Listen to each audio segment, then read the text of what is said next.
So last weekend I had the great privilege and chance to spend a great time with Tudor Black Bay 58 925. And because before of that I wore the regular steel Black Bay 58 and I reviewed it, I will also put a link up here or down in the description. Make sure to go check it out right after this video. But basically because I wore that watch and I reviewed that watch, I was very excited about 925. But I feel like I was, already introduced to the watch and I was kind of familiar with it. And to my surprise, I've realized a few things, and one of them is the fact that the 925 Black Bay 58 is a completely different watch. It has its own identity. It's far, far from the stainless steel, and these two are not the same watch. By the way, what's going on, everybody? Welcome back to the channel. I hope you guys are well, and let's get into the video. So like I said, these two watches have a lot of similarities. There's a lot of things that these guys share, and starting with the case. Both of them are 39 millimeters in diameter, 12.7 millimeters in thickness, 47 millimeters lug to lug. The watches, again, is basically the same watch when you take a look at it first. The other cool thing that they share is the water resistance, 200 meters of water resistance, as both of these watches are divers watches. And the other great thing is the fact that both of them have 70 hours of power reserve, which is incredible. I like it. And it doesn't stop here. They also have basically the same movement. The MT5402 is the movement that Tudor has completely created it from scratch just for the Black Bay 58 because of its dimensions. Tudor didn't really have anything in their arsenal that could pull out and put in the Black Bay 58 because of the dimensions. They just wouldn't fit. So they had to create a brand new movement that, is a much smaller and it will fit the 39 millimeter case. Now, I think these are kind of all the similarities, and you would think that that's enough. Watches share the same movement, watches share the same case basically.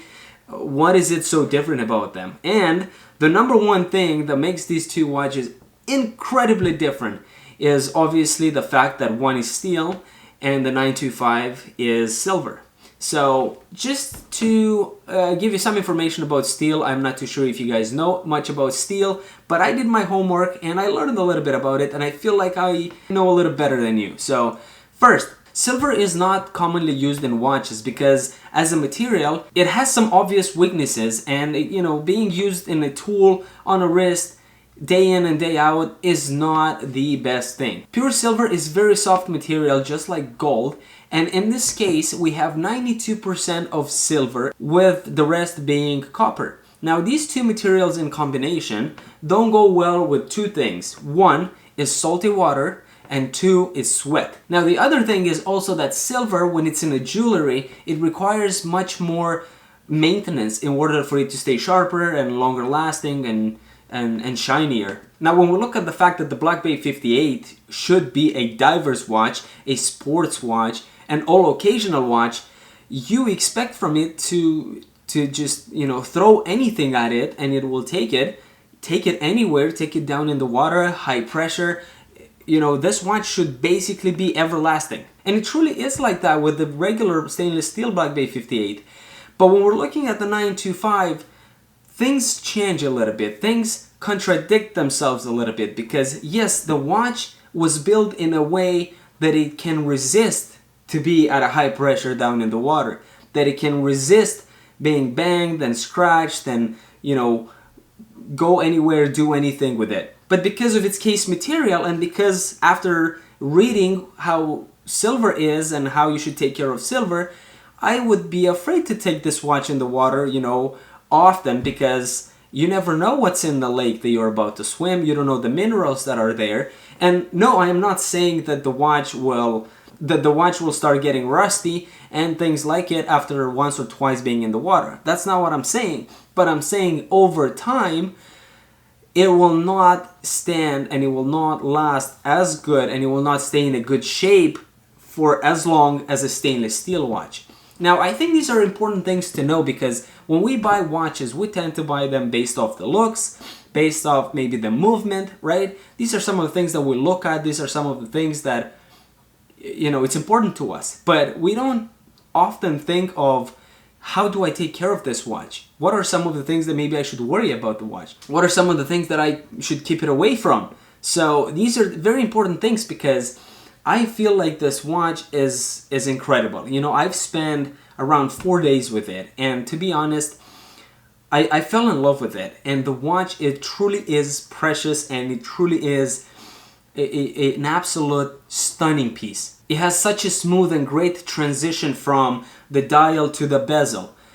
The grace and the tone and the vibe, the colors that this watch gives is just so relaxed and so calm. I truly love it, and I think it sends a complete different vibe than the stainless steel version. While the stainless steel version is more wild and adventurous, 925, it's a little bit more settled down and like I said, calm and relaxed. Now, although I said about the stainless steel that it's supposed to be, you know, on the metal bracelet because it just makes sense. It's a sports watch, it's a diver's watch. It just makes sense for it to be on a bracelet rather than on the leather or NATO, because these straps don't last as long if being put through water. So, you know, being a diver's watch, it just makes sense. And then, you know, the other point is the financial point, where getting it on a bracelet, it just makes more sense. It saves you money in the long run. Now with the 925, although it still is a diver's watch, the one that I had on my wrist was the one on the leather. And to be honest, I just cannot see it on a metal bracelet. I just fell in love with how well and how good the leather strap looks against the dial and the bezel, and this whole watch, it comes together perfectly when it's on a leather strap. Now, it sounds today like I'm, you know, criticizing this watch too much, but it truly isn't like that. The reason I believe it's very important for me to bring this up and to try and educate you guys on this point is because I did not know these things when I looked at the watch first. And lucky for me, the watch was given to me for a few days to spend time with it. But if I was to buy it, I probably would have never known this. I do my research here and I try to study more and to understand a watch because I'm giving you the information. And it was great for me to find this info about the silver because I believe this watch is phenomenal. And this watch is great, but it's based off of your personality. This watch is not a watch for everybody. Stainless steel is for everybody. The one with the silver, it just isn't for everybody. And although I'm not saying that from, you know, the point that it might be too shiny or too flashy, not from that, because it really isn't. The watch is just, it looks almost matte, and it's so back at it. I don't know if there's any other words for me to say, but it's just so subtle. It's just so calm. The tones of the colors and the bezel and the dial just look so incredible. But the thing is that you guys should know how to take care of it. You should know your personality. If you're a wild dude, if you like adventurous things, you know, if you like this watch to be your daily watch, I would recommend you to go with the stainless steel.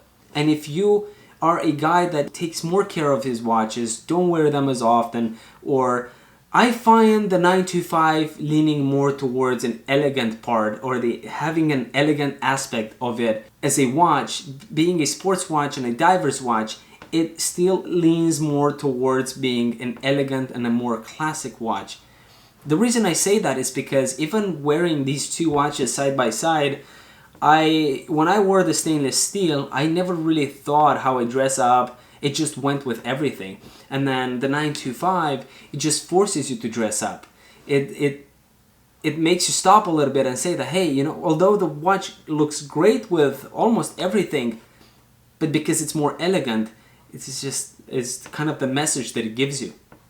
It's the things that it tells you that, hey, you know, I would maybe look better if you were dressed up a little bit. Now, the other thing that I have with the watch is also very important for you guys to know, because when I get a new watch, or, you know, even if the watch actually gets older, you know, in my collection, when I start wearing a watch, I wear it every day, and I don't really care of the place I am or the things I do, and that's just me. I like to not care about my watches. With that being said, a 925 Black Bay 58 will not be the perfect watch for me, because I do spend time in plus 40 or plus 38 outside with my watch on, not care about it. And we have a perfect explanation of what sweat dust to silver, and that is not a good thing. So, you know, the reason I say that it leans more towards an elegant part of the watch industry, the 925, is because you don't really wear an elegant and a dress watch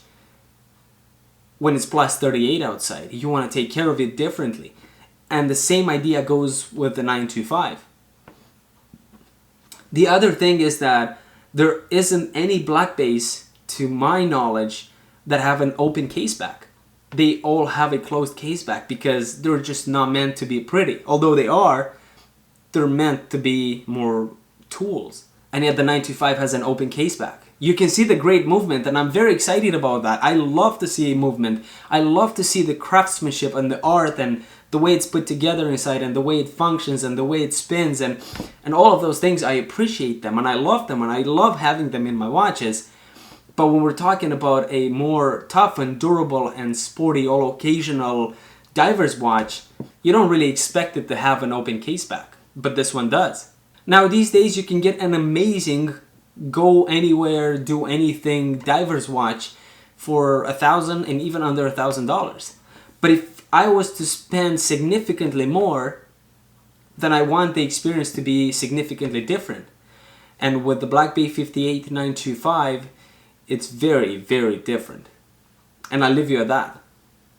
The watch is incredible. The watch is equally as good as the steel version of the Black Bay 58. It just has to have the right owner, the right person to buy it. These watches are equally capable, equally phenomenal, equally well designed and well put together, but it just matches different people. The stainless steel is for me, and the 925 is for my friend who lent it to me, which big thanks to him. He said, wear it and enjoy it. I wear the crap out of this watch, and it's amazing. It's amazing. I love the fact that he does. And I also know what he does for work, and I know how he dresses up, and this watch is just perfect for him. He is the perfect candidate for this watch, the perfect owner of this watch. Very happy for that. This was supposed to be Tudor Black Bay 58 925 review, but it felt like it was Black Bay 58 stainless steel versus the silver.